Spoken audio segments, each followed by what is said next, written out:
Manipis ba ang legs mo? Parang legs ko. So tara, mag legs workout na tayo. Kasi para di tayo tawagin chicken legs. So bago yan is nag-stretching muna tayo mga kaprotein para iwas-iwas tayo sa mga pilay. Lalo na legs workout tayo. Mahirap na maipitan ng ugat. Tapos ayan, pagkatapos natin nag-stretching, kinuha ko naman yung magaan na dumbbells para mag-warm up. Ito yung warm up set natin. Bali, ang ginawa ko dito is 1 set tapos 15 repetition.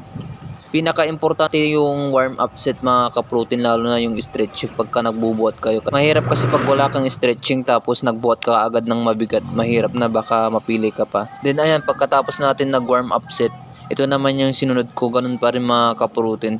Kinuha natin yung pangalawang mabigat natin dumbbells tapos ayan, binuhat ko ulit. Bala, ang ginawa ko dyan mga ka-protein is 2 sets tapos 12 repetition. Ang focus nito mga ka-protein is yung quads natin. So ayan mga ka-protein, fast forward muna tayo.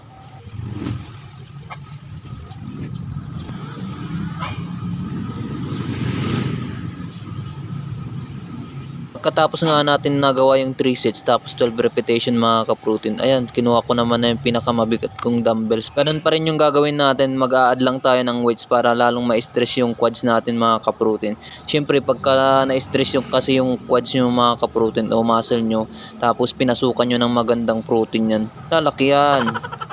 Tapos ang ginawa pala natin dito mga ka-protein is 3 sets tapos 10 repetition. Dumbbells lang pala yung gagamitin natin ngayong araw mga ka-protein, di tayo gagamit ng barbell.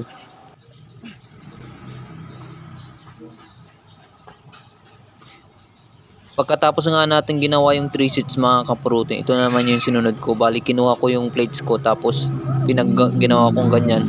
Tapos ang focus nito mga ka-protein is yung inner tight natin. So itong workout na to mga ka-protein is ngayon ko lang din ginawa. Kung mali yung execution natin mga ka-protein, comment nyo na lang kung tama o mali. Tapos ayan, ang ginawa ko dito mga ka-protein is 4 sets tapos 10 repetition.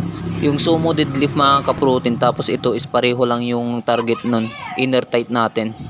Ito din yung pinaka problema ko sa legs ko mga ka-protein, yung sa inner tight natin, kaya manipis yung legs natin. At ayun, pagkatapos natin gumawa ng 4 sets mga ka-protein, ito nag-RDL naman tayo para i-train din yung hamstring natin mga ka-protein. So ayun, ang ginawa ko dito mga ka-protein is 4 sets tapos 12 repetition. 2 weeks pala natin hindi na-train tong legs natin mga ka-protein, kasi nakaraang week is hindi tayo nag-legs. Bali, tinamaan tayo ng katamaran. Masama kasi yung pakiramdam natin ng mga ka-protein, kaya hindi tayo nag-legs. Pero okay lang yun kahit hindi tayo nakapag-legs na nakaraang week. Ngayon is training naman natin. At pagkatapos nga natin nag-RDL, ito naman na yung sinunod ko, yung calves natin. Bale, ang ginawa ko dito, 5 sets tapos 15 repetition. Nagpaapala ako dyan mga ka-protein para makontrol natin yung katawan natin, kasi pagka nag-sleeper tayo dyan, baka mauntog pa tayo sa pader. So yun lang, bye bye.